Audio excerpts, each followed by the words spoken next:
Ouais, ouais. Il y a plein de messages sympas. En tout Bonjour. cas, sachez que vous êtes attendus là. Il y a plein de messages sympas pour tous les conférenciers. David, à toi. Merci. Super. Eh ben, bonjour à tous. Vraiment très très heureux de vous retrouver ce soir. Très heureux parce que on prépare ce moment avec les équipes d'Axilia depuis quelques semaines et c'est toujours un moment assez magique quand ce qu'on a rêvé pendant longtemps se produit. Très heureux aussi parce que on est extrêmement bien accompagné. On a la chance d'avoir des gens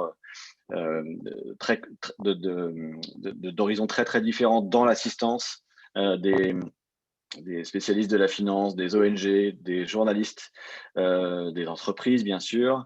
On a même eu une inscription d'Olivia Grégoire. Je ne sais pas si elle sera parmi nous ce soir, mais si c'est le cas, on la salue.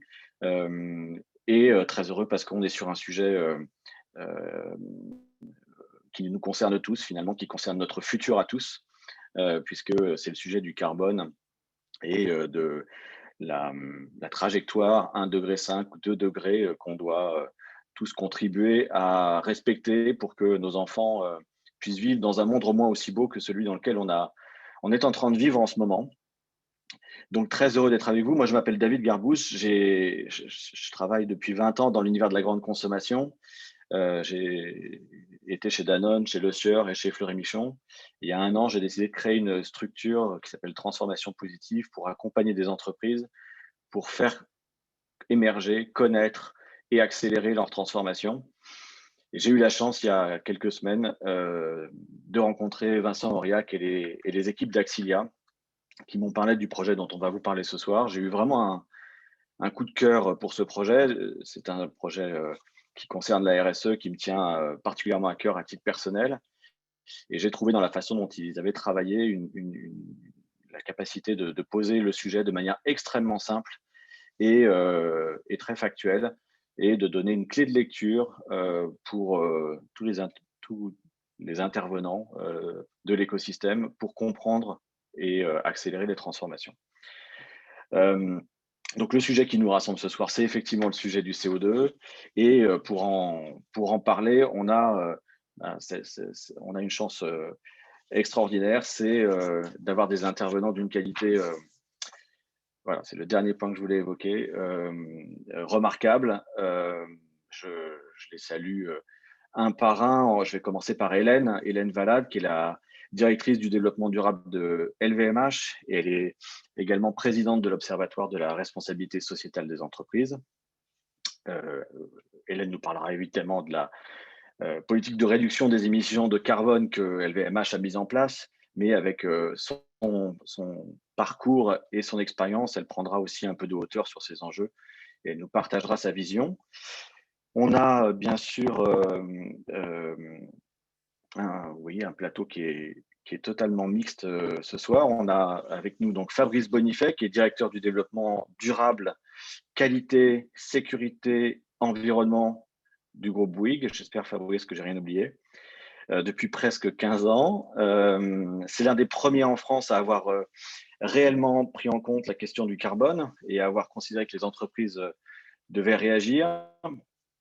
Son témoignage sera d'autant plus intéressant qu'il est également président du C3D, c'est le collège des directeurs du développement durable. Et comme vous le voyez peut-être sur l'arrière-plan de son fond d'écran, il est à quelques jours lui aussi d'un grand événement puisqu'il va sortir un livre qui s'appelle L'entreprise contributive, qui sort le 14 avril et que vous pouvez déjà précommander dans toutes les bonnes librairies. Donc il sera effectivement, il aura aussi, comme Hélène, ce double regard à la fois du spécialiste industriel et d'un regard plus transversal sur le sujet et sur le secteur. Et enfin, notre troisième intervenante que je suis extrêmement fier d'accueillir virtuellement ici, et à qui je vais passer la parole en guise d'introduction, c'est Lucie Pinson. On la présente plus, mais je vais quand même le faire. Après avoir travaillé donc chez les Amis de la Terre, elle a décidé de se concentrer et de concentrer son combat sur les énergies fossiles et notamment sur le charbon. Et son idée est très simple, elle tient en quelques mots. C'est en coupant la source des financements qu'on viendra à bout des émissions de CO2. C'est un pari audacieux qui a payé, puisque aujourd'hui de nombreuses banques refusent de financer des projets d'extraction du charbon. Dans la foulée, en 2020, elle a créé son ONG qui s'appelle Reclaim Finance, dont elle vous dira sans doute quelques mots. Et la même année, en novembre, elle s'est vue décerner le prix Goldman pour l'environnement pour la région Europe, sorte de prix Nobel de l'environnement qui récompense son engagement. C'est cet engagement fait de détermination et de courage que Vincent, que je vous présenterai juste après l'intervention de Lucie, et moi-même, on admire particulièrement et qui nous rend si fiers de pouvoir ce soir vous écouter, chère Lucie. Je vous passe la parole pour démarrer et introduire notre sujet.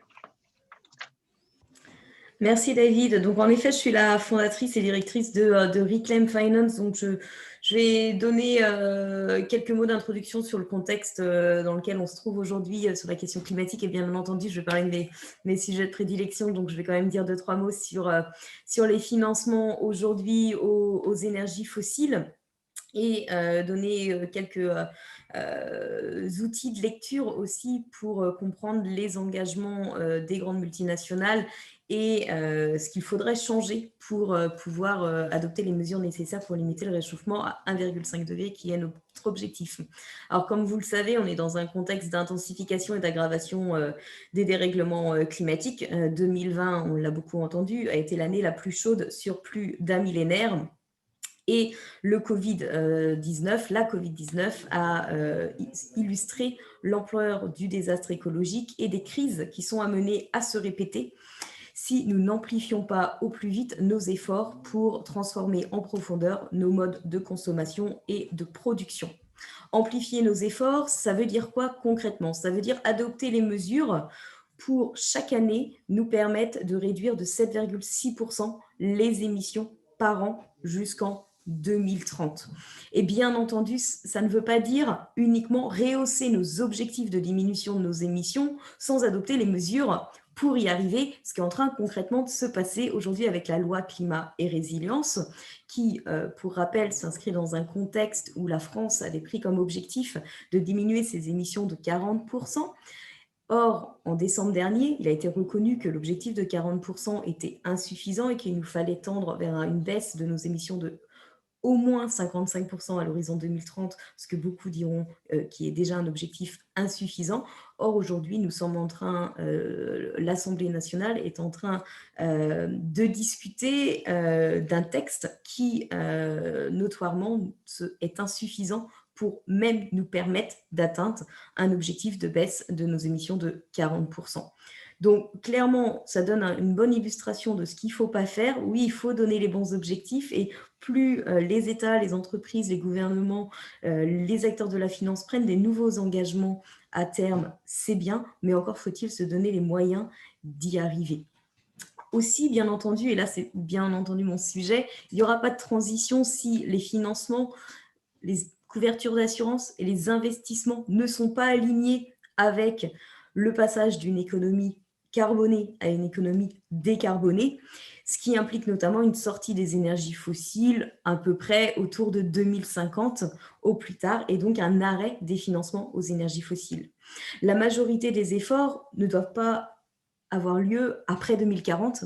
On ne doit pas attendre la dernière minute, c'est bien dès maintenant qu'il faut agir. Et d'après les Nations Unies, c'est même une dernière décennie qu'il nous reste pour opérer ces transformations de manière à tenir l'objectif de 1,5 degré. D'après les Nations Unies, un rapport coordonné par l'UNEP qui est paru en décembre dernier, qui est très connu, qui s'appelle le Production Gap Report, il nous faut baisser de 6% notre production d'hydrocarbures par an chaque année.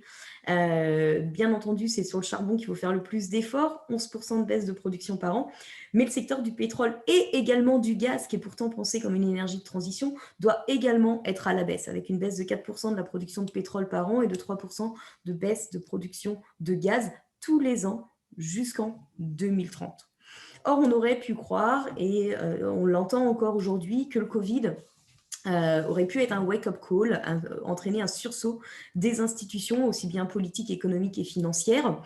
Eh bien, clairement, ce n'est pas le cas. Le Covid a pu mettre en pause certains projets, mais on l'a vu encore il y a 2 jours avec des chiffres sur le secteur du charbon où on voit qu'en vérité, pour la première fois depuis 4 ans, la capacité de production d'électricité à partir des centrales au charbon a augmenté dans le monde.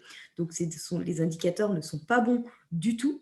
Et malheureusement, du coup, si on regarde ce qu'il se passe du côté des acteurs financiers, également, on a des indicateurs dans le rouge qui montrent qu'on n'a pas pris la mesure de l'urgence et que plus on parle climat depuis la COP 21, et plus on parle climat. Mais on ne fait que parler climat et on n'agit pas sur le climat.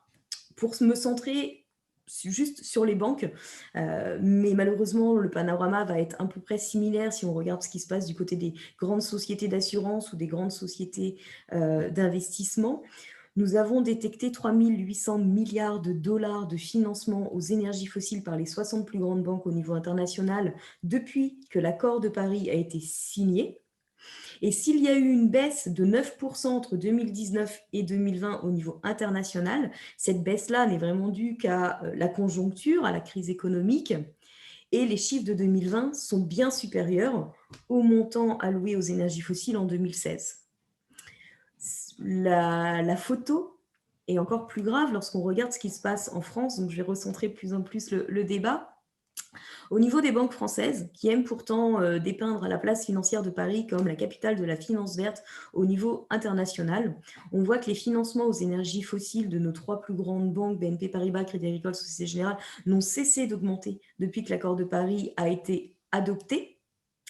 On voit que ces banques-là figurent toujours parmi le top 20 des banques qui financent le plus, non pas les énergies fossiles, ça on pourrait considérer, bon, c'est à peu près normal, le bond décarboné, les banques françaises sont des banques internationales, donc de facto, elles ont beaucoup d'énergie fossile dans leur portefeuille.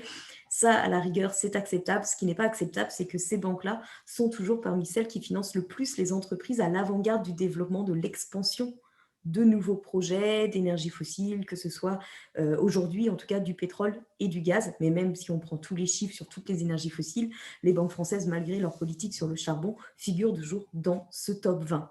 On a même les banques françaises qui ont été, l'année dernière, je vous ai parlé d'une baisse de 9% des financements globaux aux énergies fossiles entre 2019 et 2020.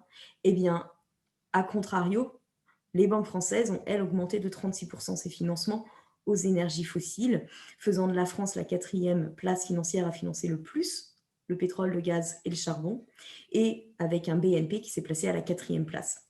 Donc ça montre bien qu'aujourd'hui, les mesures qui ont été adoptées par les acteurs financiers ne sont pas à la hauteur et ne sont pas suffisantes pour répondre à l'urgence.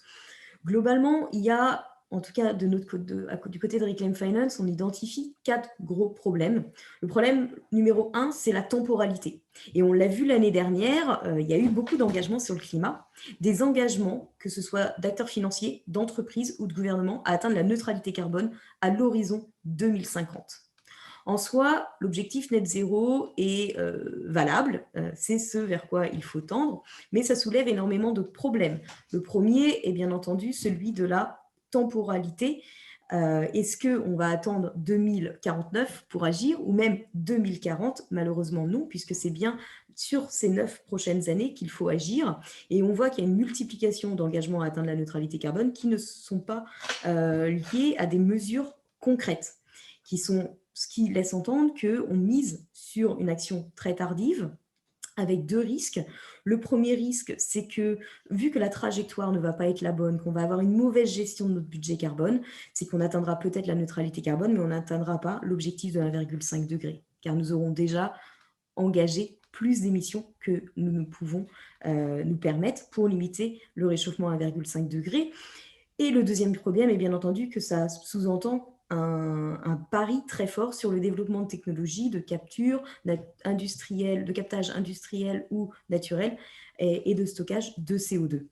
Technologies qui ne sont pas forcément matures aujourd'hui, qui n'existent pas, voire dont le déploiement, c'est une certitude, dont le déploiement mettrait en péril d'autres objectifs, le droit des communautés à l'accès à la terre, la souveraineté alimentaire, etc., etc. Un exemple très bon, c'est celui de Total. Total qui n'a pas un engagement, mais une ambition de neutralité carbone, mais qui aujourd'hui a des objectifs en matière de réduction de ses émissions qui sont très insuffisantes, puisque aujourd'hui, juste sur un indicateur, qui est l'indicateur qui est très utilisé par les entreprises, malgré son insuffisante intensité carbone, eh bien Total entend a annoncé très récemment faire un peu plus d'efforts, donc baisser non pas de 15%, mais de 20% l'intensité carbone de ses produits à l'horizon 2020. D'après Carbone 4, eh bien, il faudrait 3 fois plus afin d'être aligné, non pas sur une trajectoire 1,5 degré, mais bien 2 degrés. Et on pourrait décliner le problème de la stratégie climat de Total sur de nombreux indicateurs.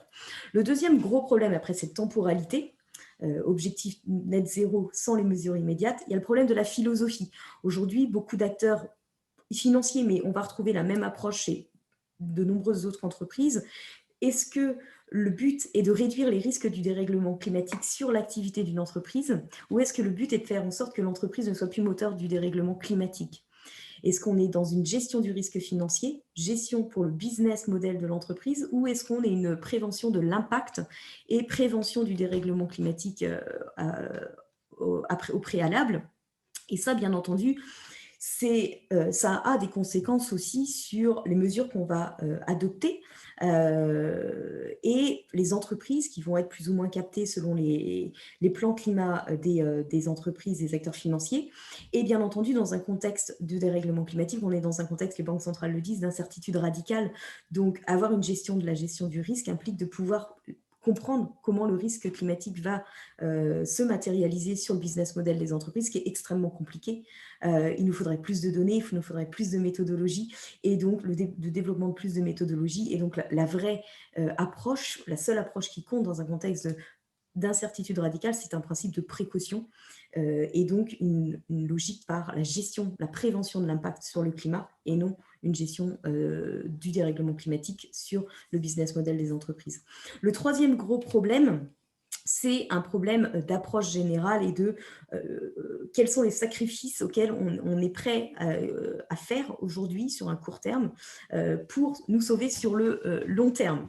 Et pour le secteur financier, ça se traduit notamment par un grand débat sur est-ce qu'il faut exclure les entreprises ou accompagner les entreprises dans leur transition énergétique. Ça, c'est un débat qui nous semble extrêmement stérile parce qu'en vérité, il nous faut faire les deux. Il nous faut, pour les acteurs financiers, engager les entreprises dans la transition, mais à condition que ces entreprises donnent des gages de leur volonté à se transformer et adoptent des mesures suffisantes à l'heure actuelle. Et donc, ça pose la question de quelles sont les lignes rouges à mettre en place, à se donner, qui vont conditionner le maintien de certaines activités. Le quatrième gros problème, ça va être bien entendu, et ça c'est mon dernier point, ça va bien entendu être les outils qui sont disponibles aujourd'hui pour opérer les transformations nécessaires. Et force de constater qu'aujourd'hui, nos outils de pilotage de l'économie, ils sont datés, ils sont dépassés, ils sont le symbole d'un monde où le dérèglement climatique n'était pas un problème. Aujourd'hui, on a de plus en plus d'outils, d'agences de notation, etc., qui parlent de ESG, mais on fait comme si ces outils-là n'avaient pas à être intégrés aux outils traditionnels de la finance, mais ils se développent en parallèle d'eux. Et ça, c'est un vrai problème, puisque bien entendu, il nous faut intégrer le climat. Le climat ne doit pas être un paramètre à prendre en compte à côté des autres facteurs économiques et financiers, mais ça doit bien être le premier facteur au cœur de nos modèles de décision économique et financière.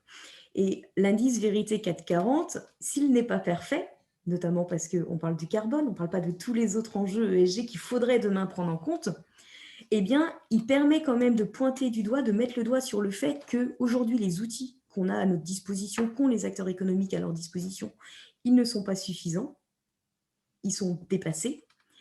Et ça pose aussi peut-être le doigt sur le point que les solutions viendront peut-être des acteurs qui ne sont pas les gros acteurs de marché, pas les acteurs traditionnels du monde économique et financier. Merci beaucoup, Lucie. Merci. C'était passionnant, bien sûr. J'ai oublié de mentionner quelque chose d'un peu anecdotique, mais néanmoins, on a un hashtag Vérité 40 et si vous voulez citer des propos de Lucie ou de l'un ou l'autre conférencier, n'hésitez pas à utiliser ce hashtag, ce petit clin d'œil qui permettra de faire rayonner notre sujet. Effectivement, vous dites en substance, il y a les discours d'un côté, les engagements et les actes. Effectivement, les écarts sont parfois importants. Et la question qu'on peut se poser, c'est est-ce qu'on mesure les bonnes choses, effectivement.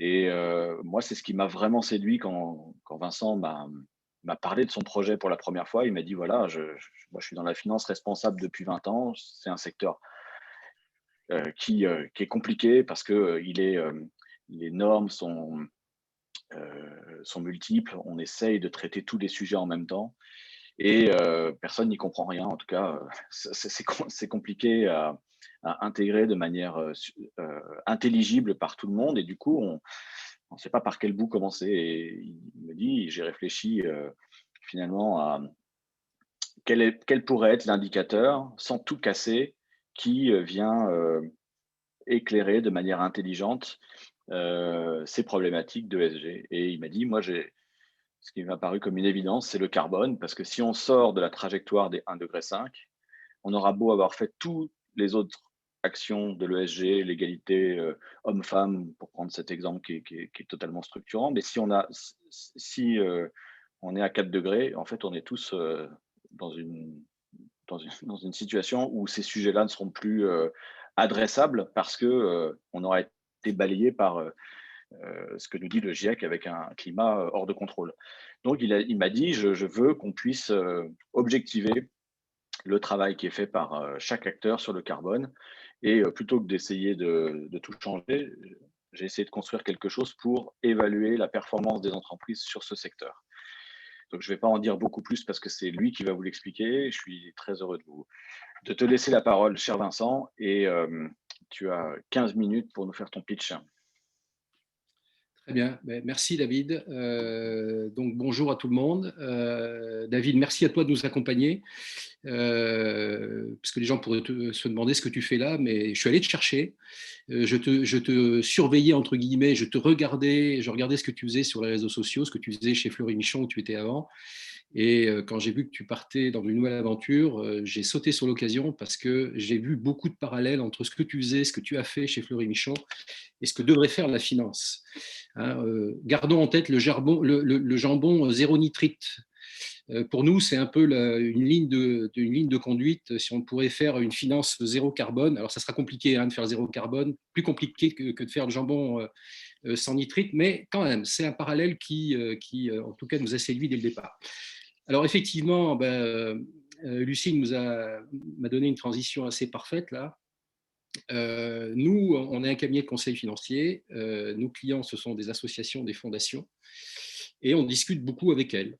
On passe beaucoup de temps avec, on les voit tous les mois, on est dans une forte intimité, ils nous disent beaucoup de choses. Et puis, il y a à peu près 2 ans, je vais raconter toute l'histoire en fait. Il y a à peu près 2 ans, une association nous a notamment interpellés sur le sujet de l'investissement responsable à l'occasion d'une très grosse donation qu'ils avaient reçue. Ils souhaitaient, notamment pour respecter les vœux de la donataire, que cette donation respecte des principes qui ne s'appelaient pas forcément ISR, mais en tout cas de finances responsables. Donc, on a regardé effectivement pour sélectionner des produits. On a fait une sélection. Il fallait, parce que c'est comme ça que raisonnent ces clients-là, il fallait que ça respecte des exclusions. On en a parlé. Pas de tabac, pas d'alcool, pas d'armes. Et on a fait ça. C'est pas si facile que ça à trouver. L'exclusion ne s'affiche pas aussi facilement en France. En cours de route, ils nous ont rajouté d'autres exclusions. On est allé voir les gérants pour s'assurer que ces exclusions étaient satisfaites. En fait, elles ne l'étaient pas. Les gérants ne pouvaient pas la satisfaire parce que c'était trop exigeant. Et donc, les clients qui sont inflexibles, puisque c'est des sujets quasiment politiques. On exclut ou on n'exclut pas, on ne transige pas. On souhaitait revendre tous les fonds qu'ils avaient souscrits. Donc moi je respecte ça, c'est leur façon de voir le monde, et je trouvais ça plutôt sympa parce que généralement peu de clients qui s'affichent sur ces sujets-là. On a plutôt, c'est plutôt les financiers qui parlent pour les clients. Et là, les clients exprimaient des choses. Donc, on est reparti de la page blanche.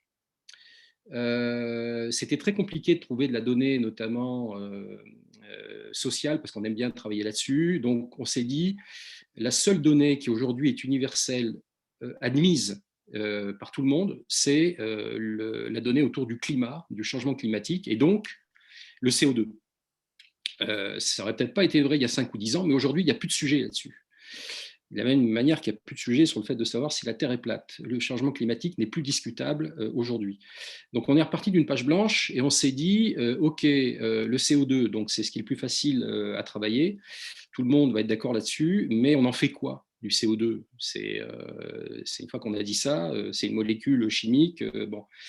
Et puis, on a regardé, toujours interpellé par les clients, et puis avec notre regard de financier, on a regardé les entreprises et on s'est simplement fait des remarques de bon sens. Et quand je dis ça, c'est avec toute l'équipe qui est autour de moi, une super équipe, soit de salariés ou de stagiaires de grandes écoles qui font des choix admirables aujourd'hui, qui veulent avoir de l'impact et notamment qui sont extrêmement sensibles au sujet du climat. On s'est dit, les entreprises payent beaucoup de factures, les salariés, les fournisseurs payent leurs impôts. On pourrait dialoguer là-dessus, mais payent leurs impôts. Et il y a une facture qui peut-être n'apparaît pas dans la comptabilité, c'est la facture carbone. Parce que les entreprises émettent du CO2, mais la facture que pourrait envoyer la nature, elle ne parvient pas dans la boîte aux lettres de l'entreprise, elle n'est pas exprimée. Mais on s'est dit, qu'est-ce qui se passerait si virtuellement on calculait cette facture ? Alors, comme vous le savez, pour une facture, il faut 2 éléments. Il faut une quantité et un prix. Donc, on s'est dit, on met quoi comme quantité sur la facture ? Alors là, on a fait un choix. La quantité, c'est les émissions de CO2, puisqu'on parle de ça. Et là, sans être technicien, il y a plusieurs façons, il y a plusieurs quantités de CO2 qui sont émises. Il y a celles que vous émettez en tant qu'entreprise, il y a celles que vous achetez en achetant des produits à l'extérieur, et puis il y a celles que vos usagers, vos consommateurs émettent en utilisant votre produit. Prenez l'exemple de la voiture, on va fabriquer une voiture, évidemment il y a de l'acier, il y a des pneus, tout ça, ça va émettre du CO2 pour la fabrication, et puis il y a l'usage du produit. Le fait de conduire la voiture, en moyenne 13 000 km par an pendant 8 ans, ça émet beaucoup de CO2. D'ailleurs, 80% du CO2 est émis pendant l'utilisation de la voiture, pas la fabrication. Donc on s'est dit, il y a quand même une profonde responsabilité de l'entreprise quand même à prendre sur toutes les émissions. C'est-à-dire que c'est quand même sa responsabilité de mettre entre les mains de l'automobiliste une voiture qui émet peu ou pas de CO2. Donc on a fait un choix qui était un peu audacieux à l'époque, de prendre donc toutes les émissions de CO2 directes et indirectes, ce qui était déjà une forme de transgression puisque à l'époque, et c'est toujours vrai aujourd'hui, 2 ans après, les fonds ISR, par exemple, ne tiennent compte que des émissions de ce qu'on appelle les scopes 1 et 2. Voilà. Donc nous, on regarde des scopes 1, 2, 3. Ça, c'est une première chose. Donc, la quantité, on prend ces chiffres-là. On a la chance en France d'avoir des réglementations qui sont plutôt sévères, très précises et qui obligent les entreprises notamment à publier les scopes 1 et 2. Et de plus en plus, les entreprises publient leur scope 3, et c'est notamment très vrai. Il suffit de regarder les publications de l'exercice 2020.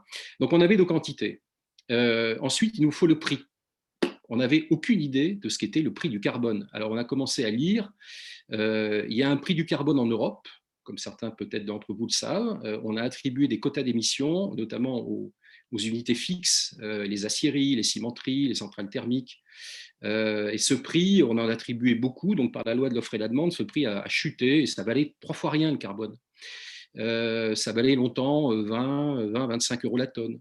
Et aujourd'hui, ça en vaut à peu près 40. On s'est dit, bon, OK, il y a ça, mais ça ne représente pas tout le sujet du carbone. Et là, on s'est aperçu que c'était une vraie discipline scientifique. Il y a des centaines de chercheurs dans le monde qui travaillent sur le prix du carbone. On a même donné un prix Nobel à un économiste là-dessus, qui s'appelle Nordhaus. Et il y a des tas de chercheurs, donc il y a plus de 1700 articles sur le sujet. Et donc, nous, on est allé, je dirais, à la source, presque incontestable et incontestée, qui est le GIEC. Le GIEC parle du prix du carbone dans ses rapports et donne d'ailleurs des chiffres assez vertigineux sur le prix du carbone qui sont très au-delà des 40 euros dont j'ai parlé.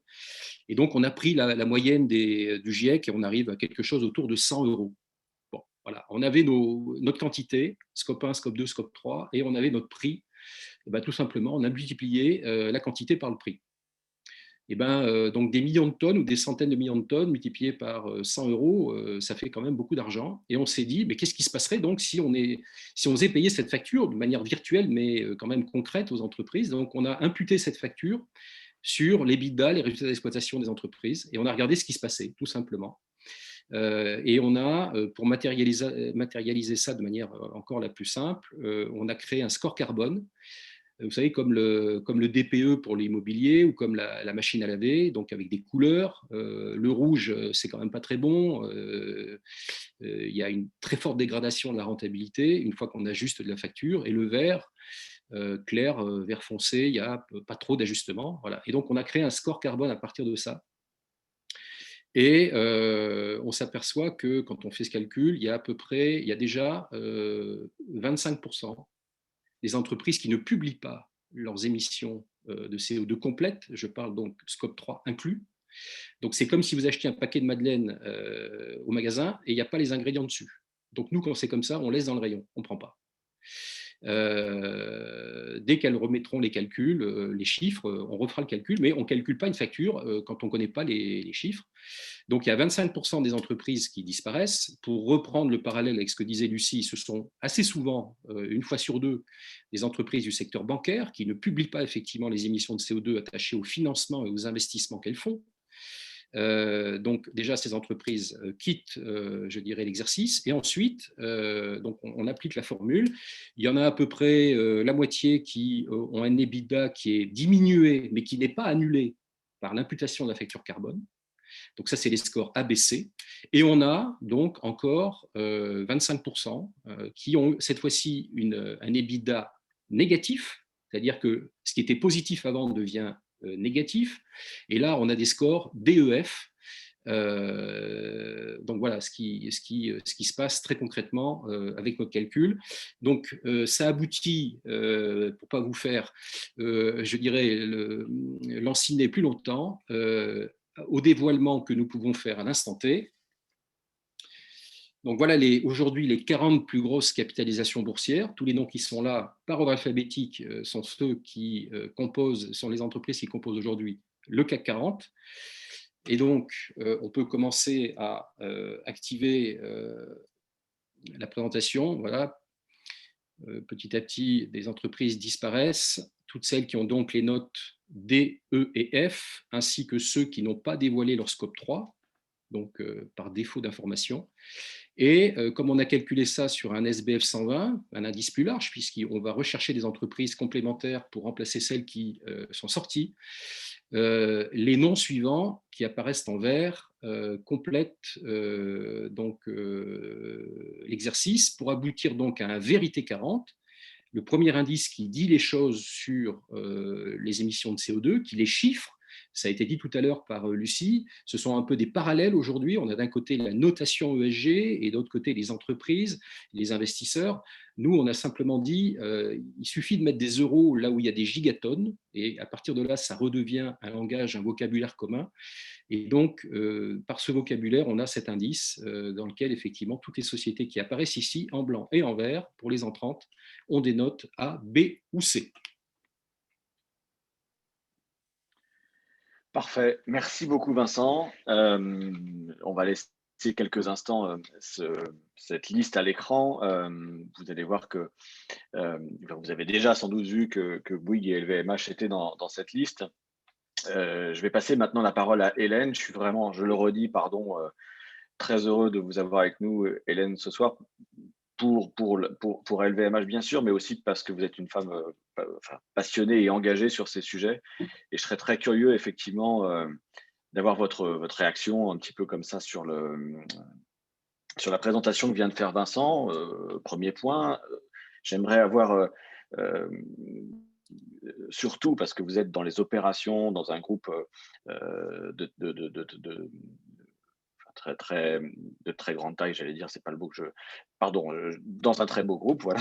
Les commentaires que vous pouvez faire sur cette note et surtout ce que ça signifie pour vous dans les opérations au quotidien, ce travail sur le carbone, que vous nous l'illustriez de manière concrètes dans un groupe comme le vôtre. Et enfin, un peu avec votre regard et une prise de hauteur, un petit peu la réflexion que ça peut vous provoquer en disant finalement, si on intégrait cette façon de compter de manière un peu structurante, est-ce que ça permettrait d'accélérer un certain nombre de décisions? Est-ce que ça permettrait d'aller plus vite ou de simplifier certains processus de décision? Merci David, merci infiniment de cette invitation. Donc, je vais essayer de répondre à vos questions dans l'ordre que vous les avez formulées. En disant d'abord un grand merci à Vincent Auriac, non pas parce qu'on a, si je comprends bien, une bonne note, mais parce que, pour une fois, je n'ai pas eu des questionnaires extra-financiers à remplir, des questionnaires qui font 50, 60, 70 pages. Et donc, ce soir, je veux aussi dire cela au nom de tous ceux qui travaillent pour remplir ces questionnaires, que ce soit chez moi à LVMH ou que ce soit dans toutes les entreprises qui composent l'ORS, parce que c'est un travail monumental et qui, parfois, renvoie à des choses un peu curieuses, parce qu'un questionnaire, pour être pertinent et mesurer vraiment la performance extra-financière d'une entreprise, doit reposer sur un référentiel. Et là, on voit fleurir un business du questionnaire ESG qui ne nous aide pas véritablement et qui plutôt brouille d'ailleurs les messages, y compris pour les investisseurs. Donc voilà, la première chose quand même que j'ai envie de vous dire, c'est merci d'avoir trouvé quelque chose d'en effet de très simple, qui repose sur des choses mesurables et facilement mesurables, un EBITDA d'un côté, un score carbone de l'autre, je reviendrai sur le score carbone tout à l'heure, et qui, comme vous l'avez dit, me semble de nature à faciliter ce langage commun entre la finance et le monde de l'ESG, le monde de la RSE, et même à l'intérieur d'une entreprise, entre la finance et tous les sujets qui touchent, par exemple, à l'environnement. Et donc, cette simplicité facilitatrice d'un dialogue qui elle-même facilite l'intégration que Lucie Pinson appelle de ses voeux, et elle a bien raison là-dessus, c'est-à-dire d'un rapprochement beaucoup plus fort pour piloter une entreprise entre le financier et extra-financier, du coup, est facilité tout de même par ce type d'indicateur très, très simple. Ma troisième remarque, c'est que faisant cela, on reconnaît enfin, et vous lui en donnez toute la visibilité, que le carbone a un prix. Vous savez, moi, ça fait 15 ans avec Fabrice et d'autres qu'on milite, que ce soit au sein du Global Compact à l'ONU ou dans tout un tas d'instances, pour que le carbone ait un prix. Parce que l'on pense que on pense toujours, même si le sujet est en train de voilà, d'être un peu abandonné, que c'est la meilleure façon de faire avancer les choses, de donner un prix à des externalités négatives, au fond un prix à la pollution carbone. Donc là, c'est ça que vous mettez en avant et vous le rendez très évident en choisissant les recommandations d'ailleurs du GIEC sur le prix du carbone. Quatrième chose que je voudrais également mettre en avant, c'est que faisant tout cela, vous reconnaissez que le carbone, le changement climatique est bien la mère de toutes les batailles. Alors cela, et j'ai vu des questions pointées là-dessus, c'est une chose dont on peut débattre parce qu'en effet, et intellectuellement c'est la réalité, le carbone et le réchauffement climatique entraînent des répercussions négatives sur tout un tas d'autres sujets, notamment la biodiversité, l'eau, etc. Donc, faut-il donner la priorité au carbone au risque de rendre moins prioritaires les autres enjeux environnementaux? Ça, c'est une question qu'on peut tout de même poser sur la table. Et moi, je suis notamment extrêmement attentive à tout ce qui relève de la biodiversité. Et je pense que cette interaction entre climat et biodiversité, elle est très, très forte. Et malheureusement, la biodiversité, ça ne se mesure pas, en effet, aussi facilement que le carbone. Voilà, ça c'est un sujet qu'il ne faut pas évacuer, mais en tout cas, votre solution et votre mesure a cet extrême avantage d'être simple. Nonobstant le fait que la mesure du scope 3 n'est pas quelque chose de très facile, tout de même. Hein, vous l'avez dit, on est dans un sujet qui nous demande, au fond, de mesurer ce qui entre dans notre chaîne de valeur, ce qui en sort, avec toutes les difficultés que ça peut représenter, à la fois en termes de mesures d'ailleurs et en termes d'action pour réduire ce scope 3, puisqu'on n'a pas la main directement comme on peut l'avoir sur notre consommation énergétique.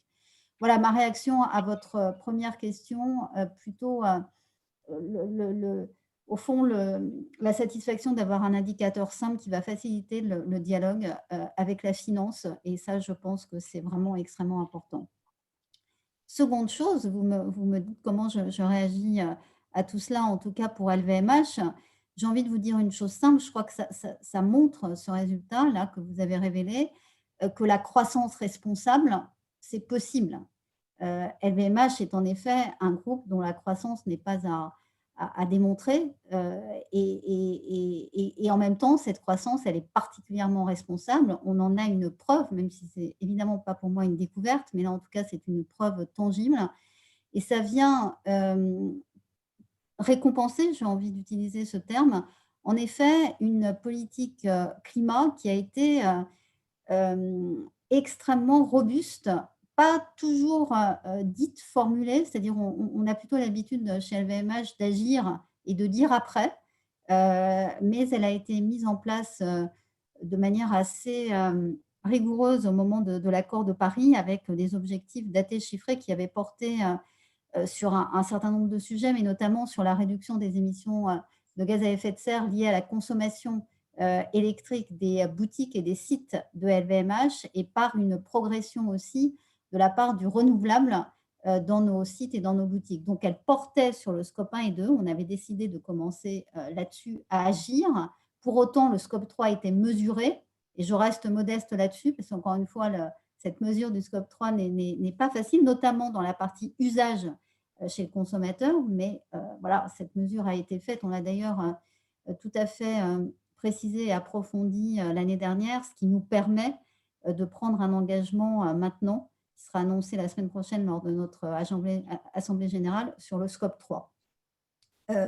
Et puis, ce qui est très important, il me semble, dans ce qui a été fait chez LVMH, c'est d'utiliser le même raisonnement que vous, c'est-à-dire de construire un fonds carbone à l'intérieur du groupe et à l'intérieur des maisons qui le composent, en disant, alors on n'a pas été peut-être assez ambitieux sur le prix, hein, puisqu'on a pricé le carbone à 40 € en 2016, enfin tout de même c'était en 2016, et donc on a construit un fonds carbone grâce à cela, qui nous a permis de constituer des sommes qui elles-mêmes ont permis de flécher des investissements dans des solutions bas carbone pour l'ensemble des maisons du groupe. Et cette mécanique-là, elle est extrêmement vertueuse parce qu'elle permet en effet d'avancer et de réduire nos émissions. Voilà, donc je crois que ça montre que la croissance responsable est un mot qui a du sens dès lors que l'on prend les sujets avec à la fois, j'ai envie de dire, modestie et ambition, en tout cas, avec chevillé au cœur et au corps, la volonté d'agir et de poser des actes et des actes de transformation. Le chemin qui est devant nous est encore très long chez LVMH, puisqu'on s'attaque à réduire le scope 3. Et là, l'économie circulaire, le changement de modèle qu'on est en train d'opérer va beaucoup nous aider parce que c'est ainsi que l'on peut s'attaquer vraiment aux causes du scope 3. Et la troisième question, David, que vous me posez, au fond, à quoi ça va servir pour l'avenir? Je vais vous faire une réponse à la fois pour l'ORS et pour LVMH. Je crois que ce type d'indice va permettre de donner une réalité concrète et en euros aux choses. Et ça ne peut être que de nature à favoriser l'action, pas simplement le dialogue, mais également favoriser l'action. Et pour nous, à LVMH, probablement faciliter aussi la contractualisation avec les fournisseurs, parce que dès lors que l'on peut mettre en regard des sommes sur le carbone, alors la relation contractuelle avec un fournisseur change de nature et en tout cas, elle peut reposer sur des bases un peu différentes. Et puis enfin, pour l'ORS, je crois, et je rejoins volontiers les propos de Lucie Pinson, je pense qu'il faut que nous allions dans la direction d'intégrer le financier et l'extra-financier sur le sujet du carbone. Et il ne s'agit pas de mettre ce sujet à côté. Et là, vous le mettez en plein dedans, hein, quand vous faites ce lien entre l'EBITDA et le carbone. On essaye d'aller un cran plus loin alors, c'est d'ailleurs en partenariat avec le C3D, puisqu'on a créé un groupe de travail et d'échange de bonnes pratiques sur la comptabilité au triple capital.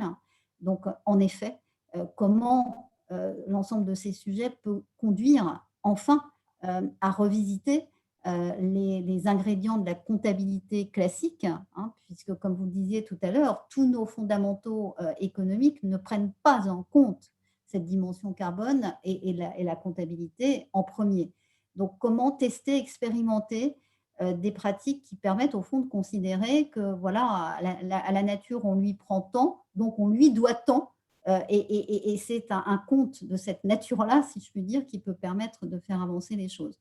Certains de nos vignobles dans l'activité vin et spiritueux de LVMH sont en train de tester ce type de comptabilité environnementale et sociale. Et j'espère voilà, que dans un an, on sera en mesure de partager des pratiques qui intègrent ces dimensions. Donc, merci Vincent de cette initiative qui peut être qu'aller dans le sens d'une grande clarification et d'une intégration de ce sujet finance et extra-financier. Merci. Merci beaucoup Hélène, c'était passionnant. Effectivement, si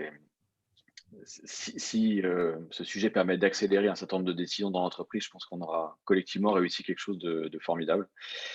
Je vais passer la parole maintenant à Fabrice. On va changer de secteur.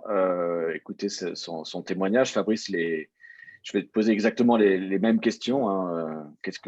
Une réaction à chaud sur la méthode et les résultats. Ensuite, sur Bouygues et au nom du C3D, tu placeras le curseur comme tu le souhaites. Qu'est-ce que ça représente pour toi et est-ce que ça va t'aider à accélérer un certain nombre de choses?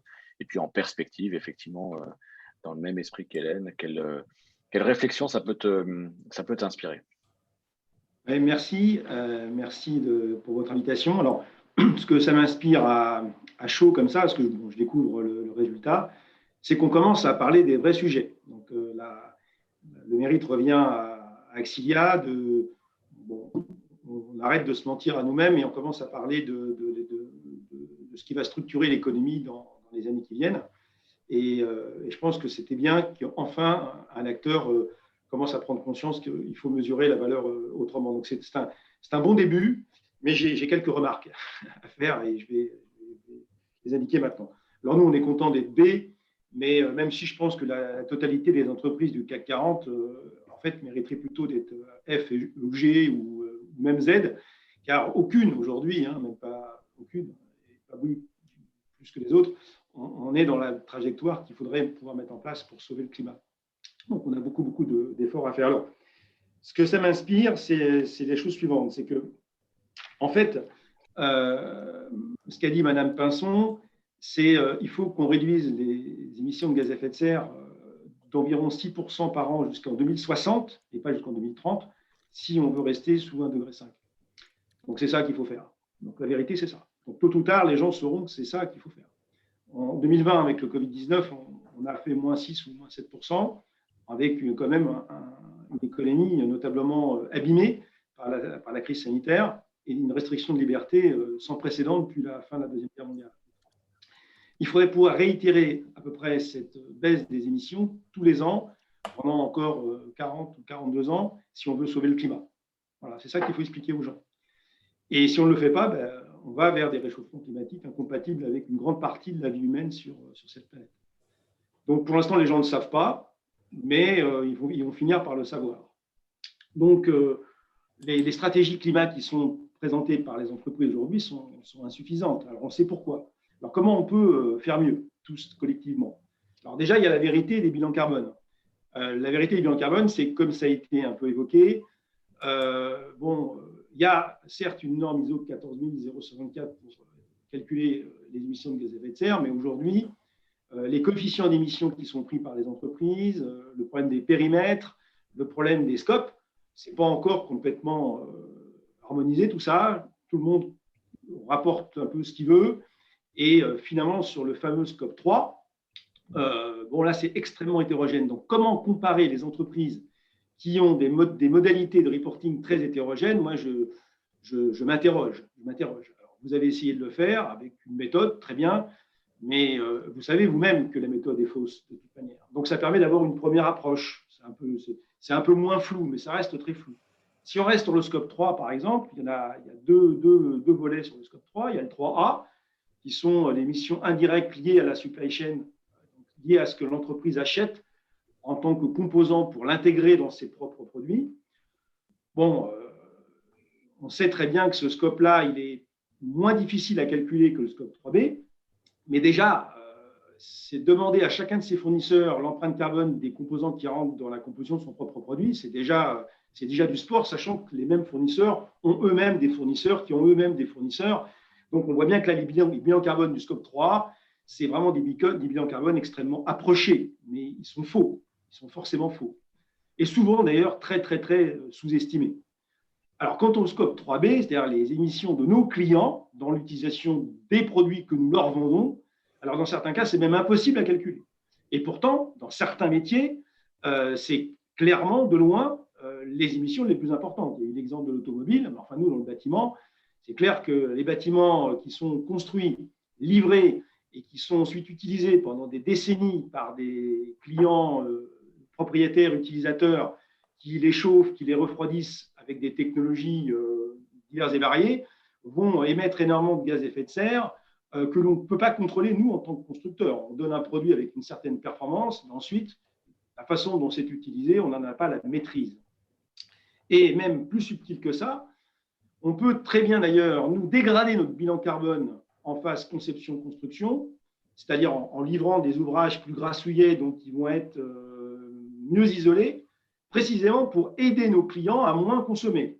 Donc nous, on va finalement pénaliser notre propre bilan carbone que l'on peut maîtriser pour favoriser celui de nos clients. Et en fait, la vraie solution, si on veut être responsable, ce serait plutôt de faire ça, c'est d'éviter les solutions, d'éviter les émissions de nos clients. Donc là, peut-être que demain, si on a une vraie vérité sur ces chiffres-là, on va s'apercevoir que ceux qui sont les plus vertueux, c'est ceux qui émettent le plus de carbone en conception-construction pour aider leurs clients à en émettre beaucoup moins en phase exploitation. Donc vous voyez, c'est complexe tout ça.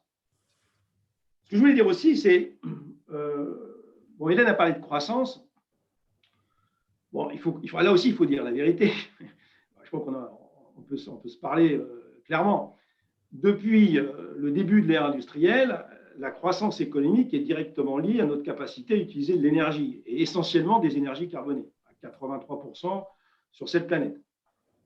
Donc, la difficulté, ça va être de raconter à nos actionnaires et de raconter aux parties prenantes qu'on va faire moins 30, moins 40, moins 50% d'émissions de gaz à effet de serre en continuant la croissance économique.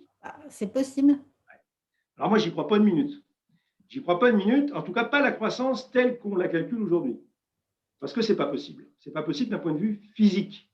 Les flux physiques carbonés, aujourd'hui, c'est 83% de l'empreinte énergétique mondiale. Et donc, lorsqu'on dit qu'on fait moins 40% des gaz à effet de serre, ça veut dire qu'il faut remplacer les flux physiques carbonés par des flux physiques décarbonés ou améliorer l'efficacité énergétique. C'est l'un ou l'autre. Alors, moi, je veux bien croire qu'on va améliorer en 30 ans l'efficacité énergétique comme jamais, mais quand on regarde l'histoire, l'efficacité énergétique depuis 20 ans, on l'a améliorée d'un facteur 1,16. Si on veut faire ce que je viens de vous dire, donc faire moins 40% de gaz à effet de serre, il faudrait qu'on améliore l'efficacité énergétique pour les 20 ans qui viennent d'un facteur 49. Bon, alors certes, il va y avoir des ruptures technologiques, certes, il va y avoir des nouvelles inventions, mais ceux qui ont été plus loin que la troisième en mathématiques, ils vont s'apercevoir que c'est juste pas possible. Donc, il va falloir qu'on dise la vérité. La vérité, c'est qu'il va falloir qu'on fasse aussi un petit peu de sobriété. Voilà le gros mot qu'il ne fallait pas employer, mais il faut quand même l'employer. Sobriété, ça veut dire, il y a des consommations énergétiques qu'il ne va plus falloir faire. Donc, c'est au-delà de l'efficacité. C'est-à-dire qu'il va falloir aussi dire aux gens et dire aux entreprises qu'il y a certains business qu'il va falloir faire moins ou faire plus du tout, et puis dire aux citoyens qu'il y a certains modes de vie ou certaines habitudes de consommation qui ne sont pas compatibles avec les enjeux climatiques. Alors moi, j'ai une proposition à vous faire. Finalement, comme on voit que la métrique carbone, parce que peu importe que le carbone vaille 100 euros, 200 euros, 1000 euros, ça n'a aucun sens. Quand le climat sera détérioré, ou quand on sera à plus 5 degrés, on aura bonne mine d'avoir un carbone à 200 euros la tonne. Ce sera trop tard. On aura déjà, on sait très bien que si on passe un certain nombre de tipping points, il y aura irréversibilité de l'état du climat sur cette planète.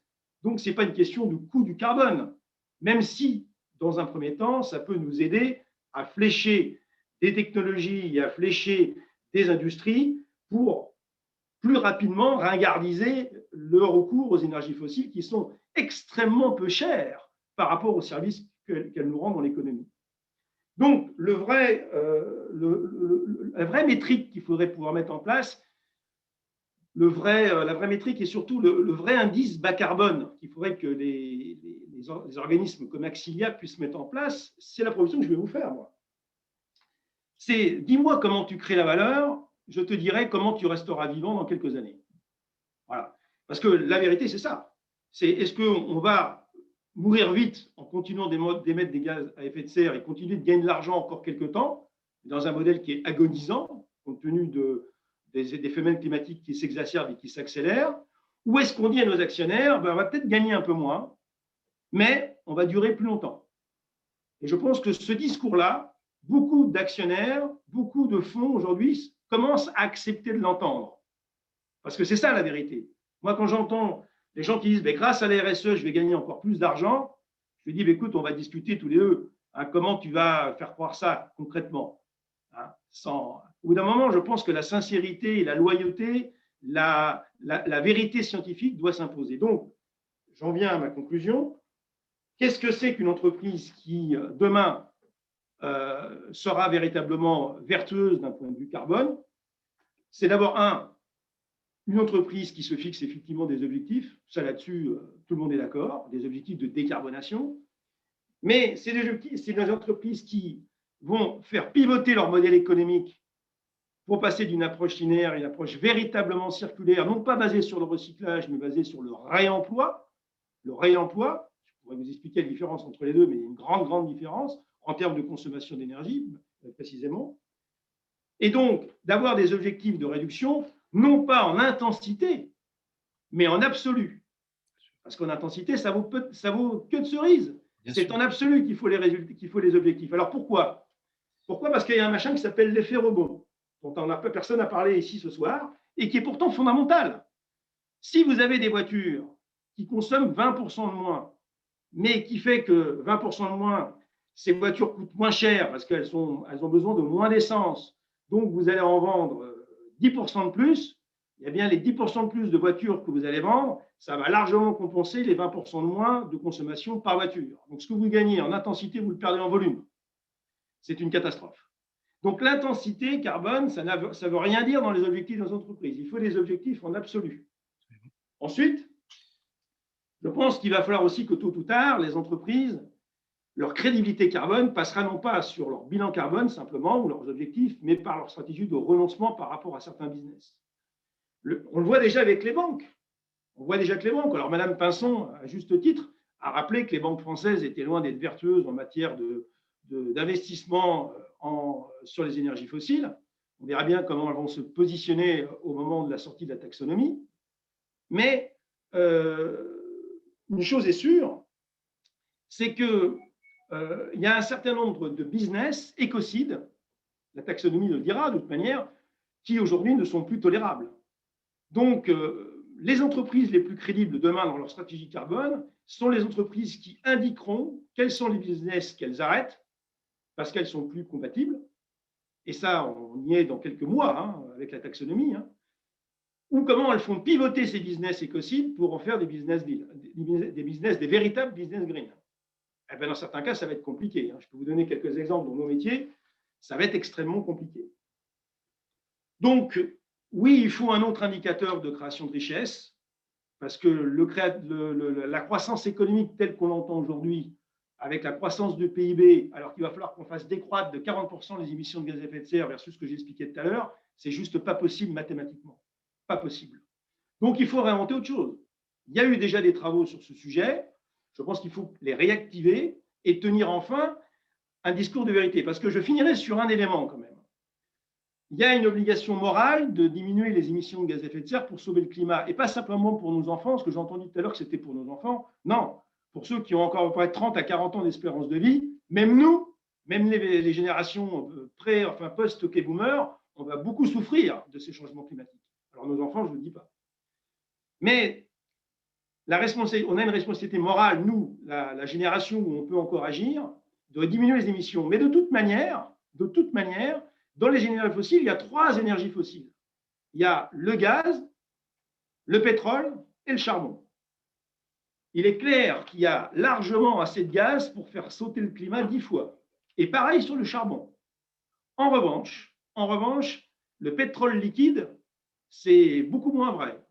On a passé le pic conventionnel en 2006, on a probablement passé le pic non conventionnel en 2018-2019, donc la déplétion des ressources fossiles en pétrole, elle est commencée. Et c'est quand même 39% des gaz à effet de serre et des énergies fossiles sur cette planète. Donc, la contrainte, elle viendra de la pression des parties prenantes qui veulent que les entreprises réduisent leurs émissions, mais la contrainte viendra également par le fait qu'il va y avoir moins d'énergie qui va rentrer dans l'économie. 2 bonnes raisons d'ailleurs de réinventer les modèles d'affaires. Donc en tout cas, moi je félicite Vincent Auriac de son courage, d'avoir un peu jeté un pavé dans la mare avec cet indice qui est l'un des indices qui reflète le plus la vérité climat des entreprises, mais on est encore très loin du compte. Mais je pense que ça montre bien en tout cas que le moment est venu de parler de vérité et vis-à-vis je pense, des conseils d'administration, vis-à-vis des directions générales. Moi-même, je n'ai pas peur de parler comme cela, comme je vous parle. J'en ai même écrit un livre avec Céline Puffardi-Juilly, parce qu'on estime qu'aujourd'hui, les gens doivent savoir, ils doivent être tenus au courant, il faut arrêter de leur mentir, parce que si on veut être utile à son entreprise, il faut dire la vérité scientifique. Merci beaucoup Fabrice, c'était là aussi décapant, passionnant, comme on pouvait s'y attendre.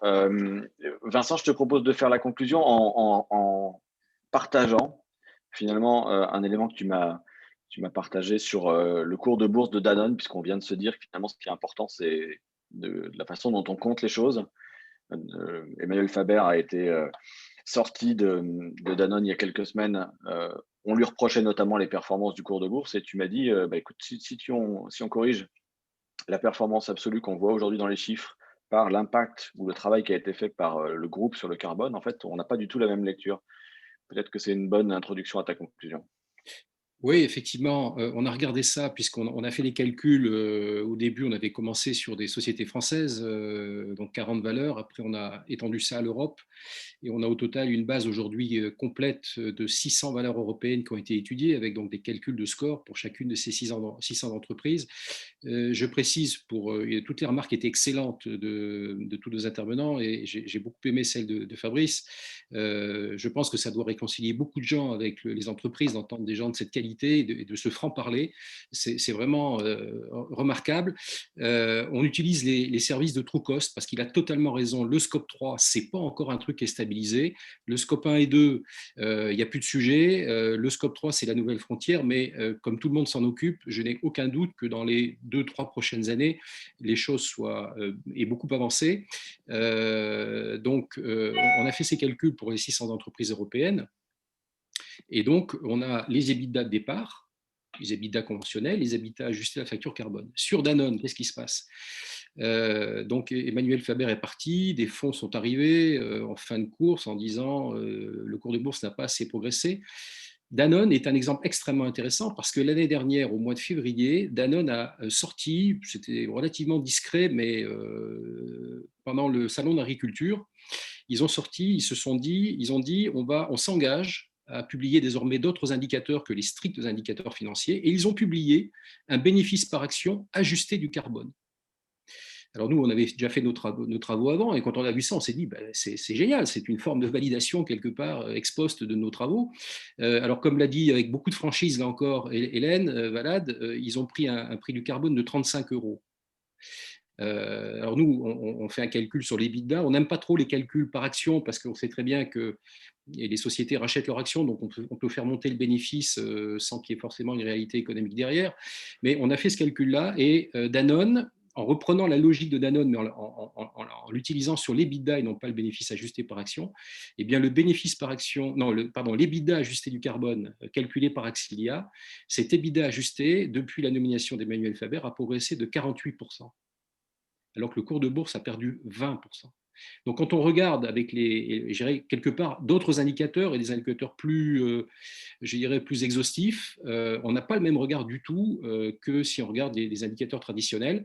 Évidemment, les fonds activistes ne regardent pas l'EBITDA ajusté du carbone, mais je vais vous dire, un peu par provocation, j'aimerais qu'il y ait beaucoup de fonds activistes qui viennent challenger les boîtes sur le sujet, effectivement, des réductions de CO2. Et là, on les attend, parce que ça ne va pas se faire en 3 jours, l'aller-retour en bourse. Ça va leur demander un peu plus de temps, parce que ça va vraiment demander un dialogue à long terme avec les entreprises. Je pense d'ailleurs que soit il n'y en aura plus du tout de fonds activistes, ou alors tout le monde le sera. Et on est fondamentalement tous activistes, comme on est tous un peu écolos avec ce problème qui nous revient.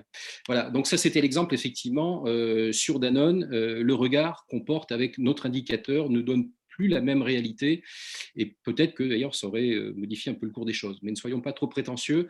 Me revient donc, j'en profite pour répondre à une question, parce qu'il n'y en a pas eu beaucoup, mais il y en a eu 2, et qui portent les 2 sur le même point, c'est-à-dire le prix du carbone. Les gens s'étonnent que d'un côté, Hélène Valade parle de 40 €, je vous ai parlé de 35 chez Danone, Fabrice a dit c'est même pas ça, ça peut être beaucoup plus que ça, et même ça n'a plus aucun sens, puisque quand on sera tous ventre à terre, on sera bien content de la faire. Et nous, on vous a dit qu'on avait retenu un prix de 108 €. Comme je vous l'ai dit, quand on a commencé à regarder ça, on n'était pas du tout des spécialistes. Il y a des prix partout, comme l'a parfaitement dit Fabrice. Nous, on a pris le GIEC, qui est ce même, je dirais, réunion de grands chercheurs qui donne un peu le là sur les réductions d'émissions. Et donc, ils consacrent désormais des pages entières de leur rapport au prix du carbone, ce qu'on appelle le prix social du carbone. Et donc, on a fait une moyenne entre le scénario 1,5 degré et 2 degrés, je vous dis tout. Et en faisant cette moyenne, on arrive à 108 €. À quoi correspondent ces 108 €? Ça correspond au dommage. Ce n'est pas un prix qui s'échange sur le marché comme un cours de bourse. Il y a des économistes qui passent leur journée à calculer les dommages que vont entraîner les augmentations de température sur notre organisation économique et de société. Il y a des secteurs, comme l'a parfaitement dit Fabrice, qui vont disparaître. Donc, tout ça, ils essayent de le modéliser. Ce n'est pas facile. Il y a des hypothèses qui sont plus ou moins fortes. Mais en tout cas, ça correspond à des dommages. Donc, c'est bien des choses qui vont nous toucher chacun dans notre quotidien. Voilà. Voilà pourquoi il y a des écarts selon l'exigence qu'on met, le degré de température qu'on se donne. Sachez que dans les entreprises qui sont parfaitement au courant de ça depuis de nombreuses années, il y a des prix internes qui vont entre 5 et 100 € la tonne. Voilà, quels que soient les secteurs. Dans tous les secteurs, il y a des gens qui prennent des chiffres à 100 € et dans tous les secteurs, il y en a qui prennent des chiffres à 5. Voilà un peu pour la précision sur le carbone. Donc, je conclus, David. Je crois que l'heure est venue. On a respecté le timing. Il y a encore beaucoup de gens qui sont restés avec nous à cette heure avancée. On avait prévu 1 heure, on est déjà à 1h15. Donc, pour vous remercier tous les participants, vous dire comme, et elle m'enhardit, Hélène Valade, quand elle dit que cet indice fait progresser les choses. Nous, on a eu beaucoup de mal, il a fallu beaucoup de courage. Alors, il faut rester modeste, hein. On n'avait pas de fusil, on risquait pas notre vie, mais il a fallu quand même beaucoup de courage pour aller au bout. On aurait pu arrêter 10 fois, 100 fois. Tout l'investissement responsable ne fonctionne que par la notation. 90% fonctionne comme ça. Le climat, c'est un critère parmi 10, 20, 30, 200. Ça n'est pas visible, ça n'est pas pilotable. Je défie n'importe quel chef d'entreprise de piloter une entreprise avec un score ISR ou ESG. Donc, nous, on a voulu vraiment mettre le climat au cœur du village. Donc, on a une ambition, je vous la partage, Hélène, Fabrice. On veut créer un fonds pour les investisseurs, un vrai fonds qui compte à partir de ce critère.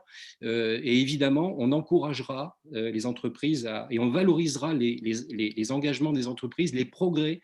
Je peux vous dire qu'on a déjà dans le tuyau une version 2 et une version 3 avec des améliorations très sensibles pour notamment tenir compte des engagements que prennent les entreprises, parce qu'on ne peut pas rester à une photo. Le climat, c'est un film qui se déroule. Donc là, on vous a présenté une photo sur les chiffres de fin 2019. Donc on a déjà des versions qui tiennent compte des engagements et qui valorisent les efforts. Voilà, et donc je crois avoir tout dit. Moi, j'ai été vraiment bluffé, comme tu l'as dit, David, de tout ce que j'ai entendu, de la vérité qui est sortie de la bouche, non pas des enfants, mais de grands responsables d'entreprise. Merci à vous. Merci à tous, vraiment, pour ce moment, c'était passionnant et on va poster dans les heures qui viennent le replay de cette vidéo pour tous ceux qui souhaiteront la revoir et on est à votre disposition, surtout Vincent, pour répondre à vos questions complémentaires si vous en avez quand vous le souhaitez. Merci à tous et très, très belle soirée. Merci. Merci beaucoup.